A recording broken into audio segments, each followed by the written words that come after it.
Friends, welcome to my workplace for hands-on Phaco and SICS training. Let us observe this tough surgery. This is a cataract with black nucleus. There is coloboma iris and there is zonular defect from 4 o'clock to 7 o'clock. Very tough situation. By this time I have made the main incision. It is just behind the limbus. And this is a side port just on the posterior aspect of the limbus. And now I am making a side port at 6 o'clock. This may be necessary for introduction of a capsular tension ring, capsular hook or iris hook. And then I am making another side port on the right side. I'm thinking where to make it. Then I decide to make it at 8:30 o'clock. And this side port at this time is small. And now my plan is to plug the defect, the zonular defect at 6 o'clock. There is coloboma iris and there is no zonule at this area. And I inject a small amount of Hylocoat to plug the defect. Then I inject air.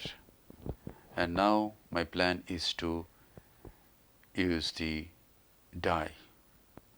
Now why to plug the defect? If I don't plug this, the dye goes into the vitreous cavity and the vitreous cavity becomes black. Visibility becomes very tough. So that is the idea, to plug the defect first and then inject air and then the dye. The dye has nicely stained the capsule. Excess dye has been washed out with 23G Simcoe, and now I inject Hylocoat again.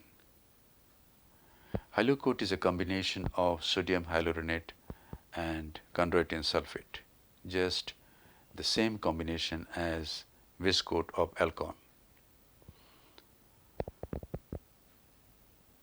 And beneath this Hylocoat goes the SPMC, sodium SPMC, that is hydroxypropyl methyl cellulose 2%. So this is a soft shell technique, modified soft shell technique. And now I am doing the rhexis. At this time I am thinking that I must not make a small rhexis. Then the management of the nucleus will be tough. I must not do a large rhexis. Then the rhexis may run to periphery, and where there is zonular defect, I may not be able to bring it back. So at the area of defect I have to be quite far from the area of zonular defect. So from here I turn and I turn and go towards 3 o'clock, and from 3 o'clock I again turn little towards periphery,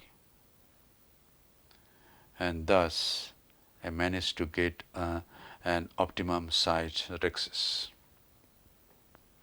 Size of this rhexis is about 5.25 millimeter, and this will be helpful in managing the nucleus. But you will see that the management of nucleus is not going to be easy. Again some Hylocoat, and now I am taking an iris spatula, a spatula to separate the capsule from the cortex, so that the capsular tension ring that I am going to place now to support the equator of the bag can easily go into the capsular bag. Done. So the job of iris spatula was to separate the cortex from the capsule. Now here goes the capsular tension ring. If it doesn't go easily into the bag, we have to take help of a Sinskey hook which will go through this left side port. but it has gone easily into the capsular bag. And now we gradually advance the capsular tension ring. Place it here, take a Sinskey hook in the left hand and hold the trailing end. The Sinskey hook goes into the opening of the trailing end and it pushes the CTR in the equator of the capsular bag. Because of coloboma iris, we can see the inferior aspect of the CTR. And now I am going to rotate the nucleus bimanually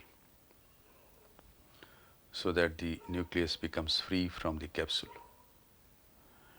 Yes, done. And now again some halo coat, and I'm just making a futile attempt to try my pre-chopper,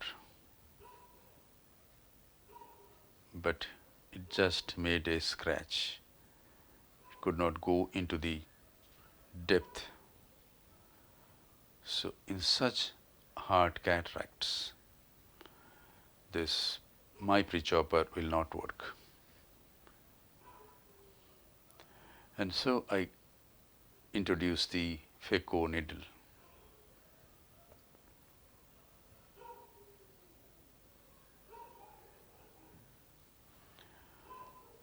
Here goes again some viscoat. Usually I manage all hard cataracts with SPMC, but in this case I took help of chondroitin sulfate and sodium hyaluronate. I introduced an iris hook, but the iris hook could not hold the capsule.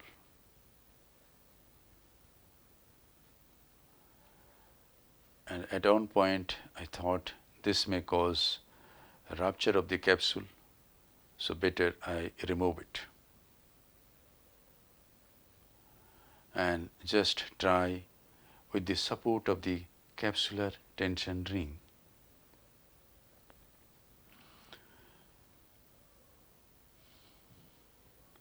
So a lot of thinking is going at every moment and trying all possibilities. Now the exposed part of the Phaco needle is little more, about 2 millimeter, and I'm going to enlarge the main wound just by 0.1 or 0.2 millimeter so that the wound burn is minimized. There will be some leakage around the wound, and this will keep the wound cool. And now I am planning my submarine chop technique to manage this case. The Phaco needle goes into the substance. It goes through the substance, and I make a nice crack.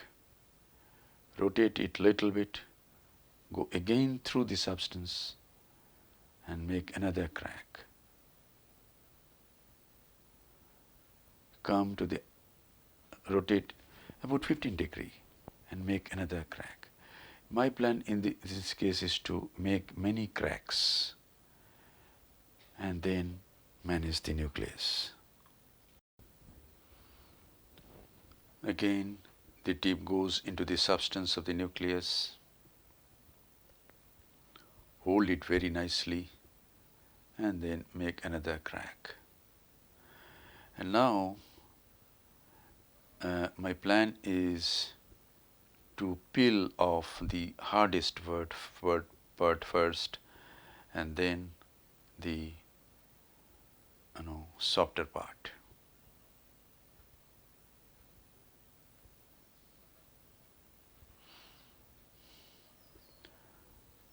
See, I am peeling off the hard part first, holding the apex of each fragment. There is no, free fragment, but I am getting at the apex of each fragment and peeling it off like this. Again, go to the next, peeling off the hard part. So this is the technique. I didn't plan it, but I thought this will be safer. Protection of the posterior capsule will be better, and protection of the bag also will be better, because I am not removing all the mass together, and I am not, keeping the posterior surface intact. I'm just removing the black portion of the nucleus. The chopper is peeling off the epinucleus, and the less brown part is left, and the brown part first is being peeled off and removed like this. Rotate again, and now the softer part is coming out. Again, some brown part I can see here, so attack from the apex and remove it. And this is the last brown part I can see. Again, I go just like superficial and hold this part. The CTR is helping me a lot. It is at this time I plan to come out, but before I plan to come out, I want to maintain the anterior chamber. So I ask my assistant to inject some Hylucoat, and then I come out. Before I inject, my assistant injects Hylucoat, I stop the irrigation. And now I am planning to inject some viscoat behind this plate, leathery posterior plate, but I could not. And now I am planning to peel it off like this. Yes. So a layer of cortex is still there, and now I could peel off rest of the lens matter from the posterior capsule.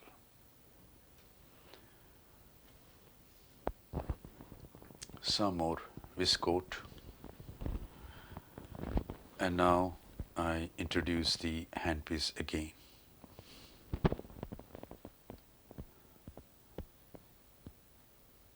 At the ultrasonic energy was 85%, flow rate was 45, vacuum was 450 millimeter of mercury. The machine is Faros from Oertli.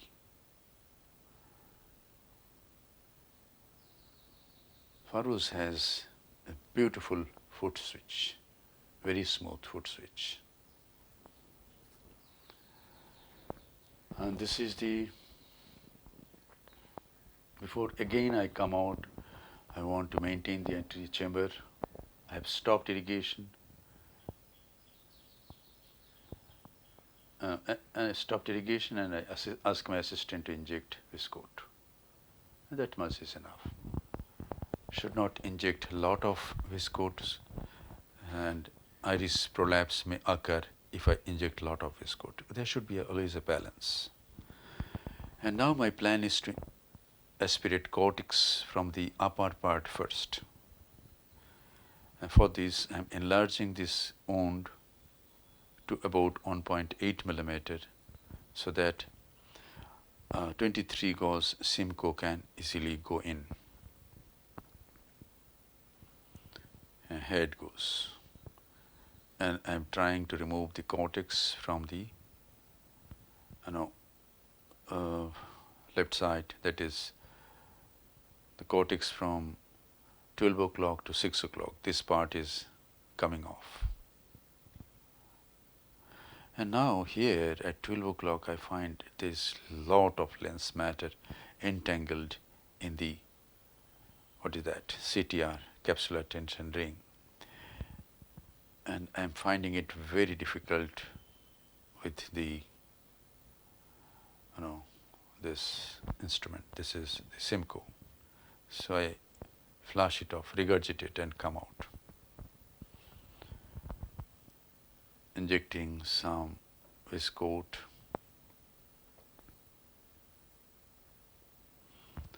And now I am planning to take the bimanual irrigation aspiration. Before that, this is the small particle, small nuclear piece. No, before bimanual I am trying with Simcoe again this side. And I find that this is not going to work. So let me take the bimanual irrigation aspiration. Again I fill up the anterior chamber and irrigation from right side, aspiration from left, because I have to aspirate the right side. And here it is.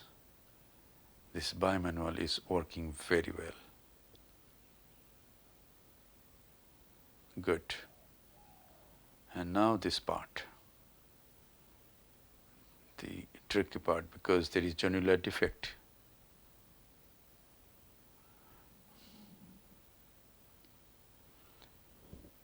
Inject visco again.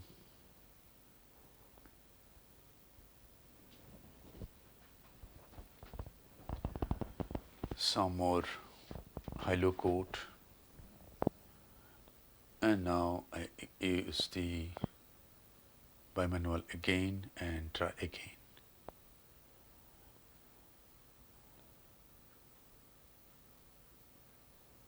And it is coming out. Done.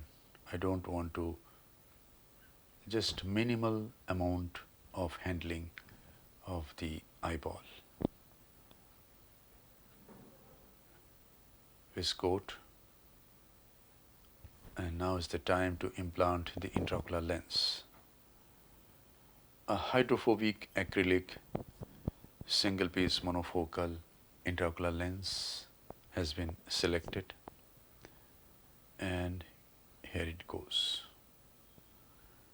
The leading haptic has gone in the capsular bag, and the trailing haptic is also placed in the bag by a push. And now I take a 23G Simcoe cannula and start cleaning the viscoelastic substances.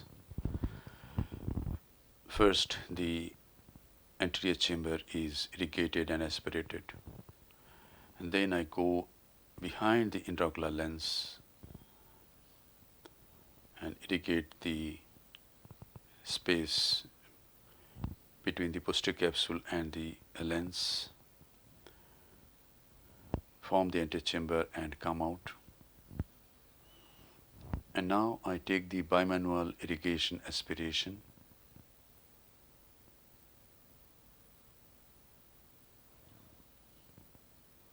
Irrigate and aspirate for some time.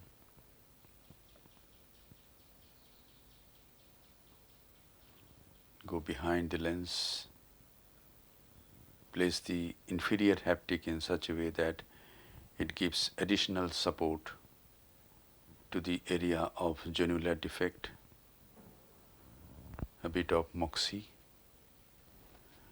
and the side ports are closed by hydrating corneal stroma. So in this case, lot of thinking has gone at every step. There are surgeons who will do a little differently. Maybe there will be a lot of difference. The ultimate goal is to protect all the cells endothelial cells and do minimal handling of the all the tissues. And this is formation of the anterior chamber. And now I keep the main wound pressed for a few seconds and then check if there is any leakage. No, there is no leakage. Place few drops of moxie over the ocular surface and conclude the case. Thank you very much for your attention. Hope this video will help you in developing your surgical skills. This patient did very well in the postoperative period. On the first post-op day, the cornea was clear, antechamber quiet, intraocular pressure normal, unaided vision was 6/24.